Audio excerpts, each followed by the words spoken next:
students, welcome in class accountancy, and we are studying the chapter number 5, dissolution of partnership form. In the last video of this chapter we studied the how assets are transferred to realization account. First step में realisation accounts में debit side assets को transfer किया जाता है, only fictitious asset को transfer नहीं किया जाता. उसके बाद एसेट्स को जो है या तो कैश में थर्ड पार्टी को सेल कर दिया जाता है, पार्टनर को कैश के प्लेस पे सेल कर दिया जाता है, या फिर उसको पार्टनर जो है अपनी कस्टडी में अपने राइट में ले लेता है. So today we start our new topic that is the transfer of fictitious asset. तो जो बैलेंस शीट के अंदर फिक्टिशियस एसेट्स होती हैं उनका क्या यूज़ किया जाता है. फिक्टिशियस एसेट्स होती हैं प्रॉफिट एंड लॉस का डेबिट बैलेंस और deferred revenue expenditure, advertisement expenditure, suspense account. ये सारे फॉर्म की एक फिक्टिशियस एसेट्स होते हैं बैलेंस शीट में शो करने के लिए, otherwise nothing is realised. So what can we do? What is the solution of this asset? These assets are directly transferred to partner capital account. ये assets जो हैं realization में ट्रांसफ़र ना करके डायरेक्ट पार्टनर की कैपिटल अकाउंट में transfer कर दी जाती हैं in their profit sharing ratio. Then journal entry become partners capital और current account. Capital fix capital के केस में फिक्स करंट और करंट अकाउंट, करंट जो है फिक्स कैपिटल के केस में और कैपिटल अकाउंट फ्लक्चुएटिंग कैपिटल के केस में उनको डेबिट किया जाता है to fictitious assets. And these assets are transferred in their profit sharing ratio divided in profit sharing ratio. Next case is transfer of provision. कुछ provisions होते हैं जो फर्म है वो अपनी सेफ्टी के लिए फ्यूचर के नॉन लाइबिलिटीज़ के लिए जो है प्रोविज़न क्रिएट कर लेती है. तो उन प्रोविज़न्स को क्या किया जाता है, उन प्रोविज़न को भी ट्रांसफ़र किया जाता है. कौन कौन से प्रोविज़न ट्रांसफ़र किए जाते हैं. Provision for bad and doubtful dates, इनको डेटर्स में से माइनस किया जाता है. तो कल लास्ट वीडियो में बताया था कि डेटर्स को आपने कंप्लीट बुक वैल्यू पर लेना है, जो प्रोविज़न माइनस किया है वो नहीं उसमें माइनस करना. तो provision for doubtful debts, provision for depreciation, provision for machinery replacement, जितने भी प्रोविज़न मेंटेन किए जाते हैं ये पहले रियलाइजेशन में ट्रांसफ़र किए जाते हैं. इनको हम रियलाइजेशन की क्रेडिट में ट्रांसफ़र कर देते हैं. तो entry become provision for bad and doubtful debts debit, provision for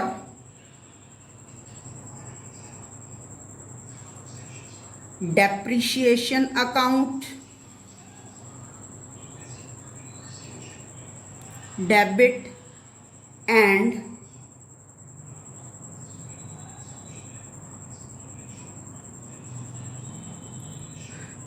provision for machinery replacement account debit,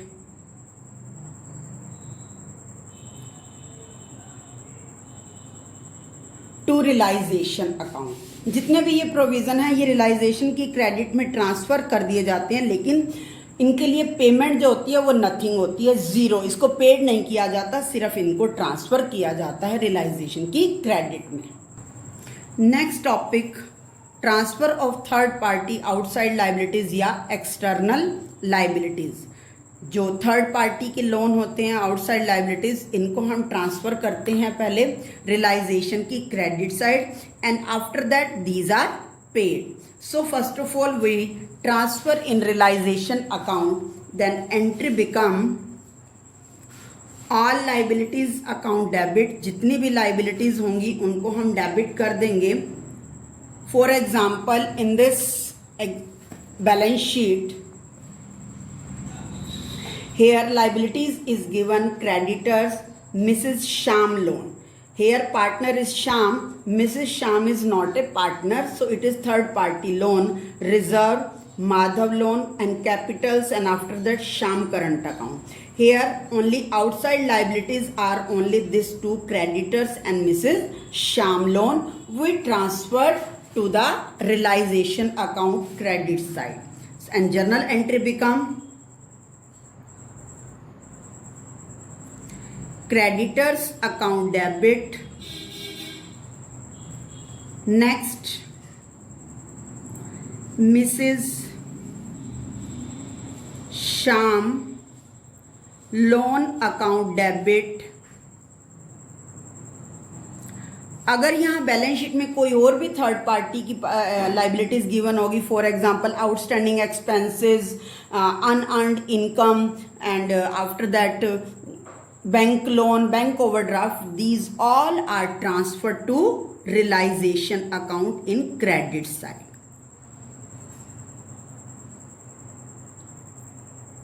So I hope you understand this concept, how we transfer the liabilities. Next, the next topic is payment of liability. अब इसके बाद liability का payment किया जाता है.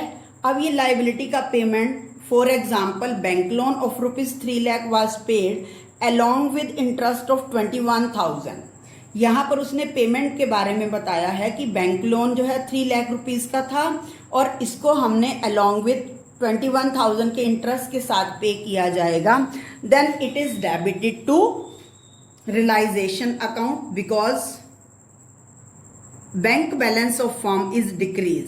Then journal entry become realisation account debit to bank account and in bracket we write bank loan, and in this adjustment we firm paid 3 lakh loan amount plus 21,000 interest. Then total payment become 3,21,000. Next example, creditors amounting to rupees 50,000 which were payable after 1 month. ये creditors जो 50,000 के थे उनको 1 month के बाद पे करना था, वर सेटल्ड ए डिस्काउंट ऑफ 5%. उनको हम 5% के डिस्काउंट पर पे कर रहे हैं. Then first of all we calculate discount. Here discount is calculated on 50,000 at the 5% per annum. Then we write here time period 1/12. Discount is 5%. Then 50,000 multiply by में 5 by में 100 into 1 by में 12. That become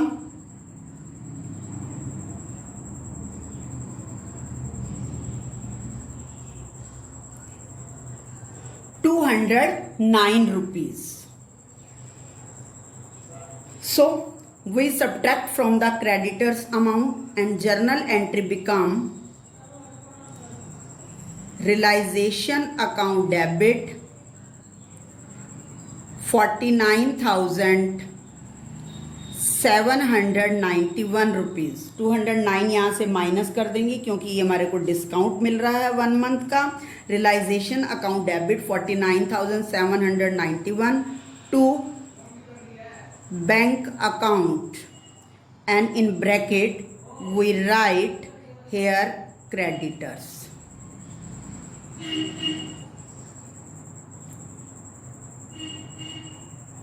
So that means these creditors are paid. And one important point, that is, if in the question nothing is given about liability, आपकी question में जो long question होता है उसमें adjustment में अगर किसी भी लाइबिलिटी के बारे में कुछ भी मेंशन नहीं होता तो that means these liabilities are paid fully.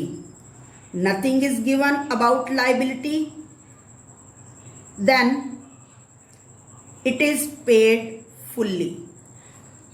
Clear? Remember it in long question. If in liability nothing is given, then it is paid fully. Next topic is for a liability which a partner takes responsibility to discharge. इससे last topic में आपने पढ़ा था कि liability को जो है payment की जाती है कैश के साथ, then journal entry become realisation account debit to bank account. तो हमने लाइबिलिटीज की पेमेंट कर दी। अब सिचुएशन ये है कि liability which take over responsibility, liability को पे करने की, डिस्चार्ज करने की रिस्पॉन्सिबिलिटी किसने ले ली? पार्टनर ने ले ली। In that case we give the journal entry that is realisation account debit to concern partners capital और करंट अकाउंट। जिस भी पार्टनर ने उस रिस्पॉन्सिबिलिटी को डिस्चार्ज करने की लाइबिलिटी ली है तो उसके लिए रियलाइजेशन अकाउंट डेबिट होगा और कंसर्न पार्टनर कैपिटल और करंट अकाउंट को क्रेडिट कर दिया जाएगा। Now let's understand this concept with the help of example. Example number 1, a partner Pawan paid to creditors ₹4000। एक पार्टनर है पवन, उसने क्रेडिटर्स को पेड करने की रिस्पॉन्सिबिलिटी ले ली है। Then we write the journal entry and transfer it the credit side of partner capital account. Realisation account debit ₹4000 to Pawan capital account.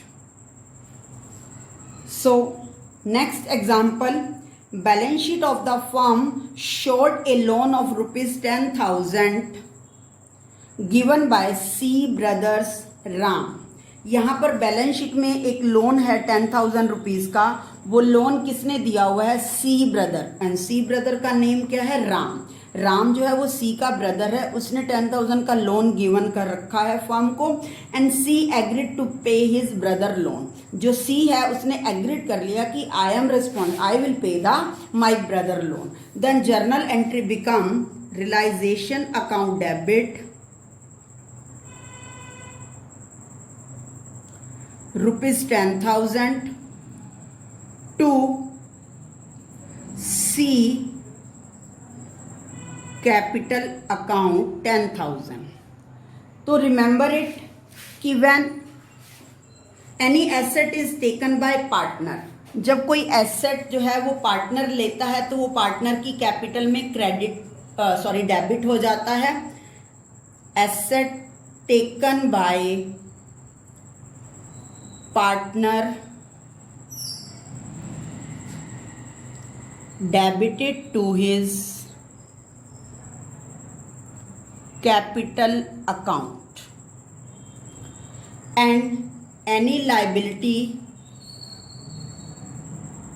taken by partner, अगर कोई लाइबिलिटी ले लेता है पार्टनर तो वो लाइबिलिटी की अमाउंट से पार्टनर की कैपिटल अकाउंट को क्रेडिट कर दिया जाता है। Credited to his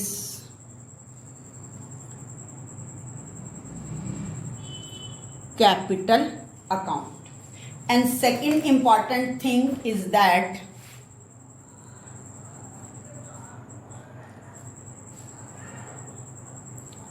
if in the question nothing is given